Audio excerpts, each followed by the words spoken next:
गोपिका जीवनस्मरणं கோவிந்தா கோவிந்தா. எல்லாருக்கும் நமஸ்காரம். நாம் இந்த வீடியோவில் மே ஜூன் மாதத்தில் வரும் கிருஷ்ணபக்ஷ ஏகாதசியான ஜேஷ்ட ஏகாதசி அல்லது அபரா ஏகாதசி பற்றி தான் தெரிஞ்சுக்க போகிறோம். இதை பற்றி தர்மபுத்திரர் ஜனார்தனரான ஸ்ரீ கிருஷ்ண பகவான்கிட்ட கேட்க அளவில்லாத பெருமைகளை உடைய அபரா ஏகாதசியை பற்றி சொல்ல தொடங்குகிறார். எவர் ஒருவர் இந்த ஏகாதசியில் பட்னி இருந்து முறைப்படி விரதம் அனுஷ்டிக்கிறார்களோ அவர்கள் இந்த பிரபஞ்சத்தில் பெரும் புகழை அடைகிறார்கள். பிரம்மஹத்தி தோஷங்களான பிராமணனை கொள்வது, கருக்கலைப்பு செய்வது, கடவுளை நிந்தனை செய்வது, பசுவதை, அடுத்தவர் மனைவியுடன் உறவு கொள்வது போன்ற மா பாதகங்கள் கூட இந்த விரதத்தை அனுஷ்டித்தால் விலகும் என்பதே அபரா ஏகாதசியின் பெருமை. மேலும் ஸ்ரீ கிருஷ்ண பகவான் தொடர்கிறார், தர்மா ஒருவர் பொய்யான சாட்சியாக அதாவது எடுத்துக்காட்டாக விளங்குவதும் மிக பெரிய பாவமாகும்.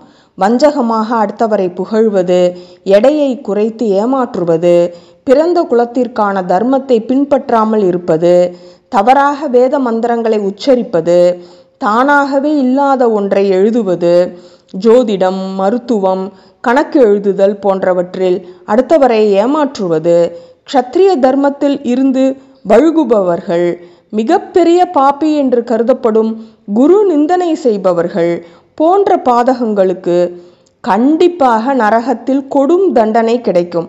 அவர்கள் கூட இந்த அபரா ஏகாதசியை அனுஷ்டிப்பதால் தங்களது பாவம் துடைக்கப் பெறுகிறார்கள்.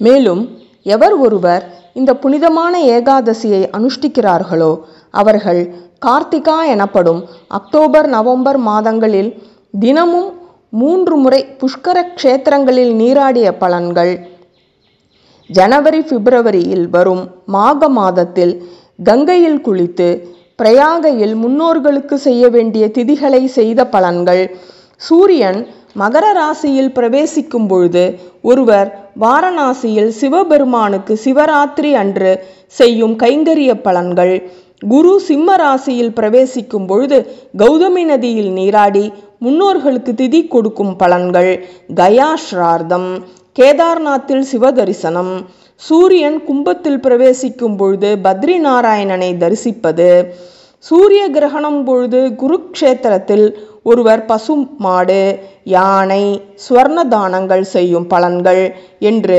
மேற்கூறிய அத்தனை பலன்களையும் ஒருவர் அபரா ஏகாதசி விரதம் இருந்தால் அடைவார்கள். மேலும் சினை பசுமாட்டை தங்கத்துடனும் நல்ல விளை நிலத்துடனும் தானம் செய்த பலன்களையும் பெறுவர். இவ்வாறு பிரம்மாண்ட புராணத்தில் உள்ள அபரா ஏகாதசி மகிமையை தர்மபுத்திரருக்கு ஸ்ரீ கிருஷ்ண பகவான் உரைத்து இதை அனுஷ்டித்து வைகுண்ட பிராப்தி அடைய உபாயம் சொன்னதோடு இதை கேட்பவர்களது பாவங்களும் தொலையும் என்று கூறி முடித்தார். கோபிகா ஜீவனஸ்மரணம் கோவிந்தா கோவிந்தா.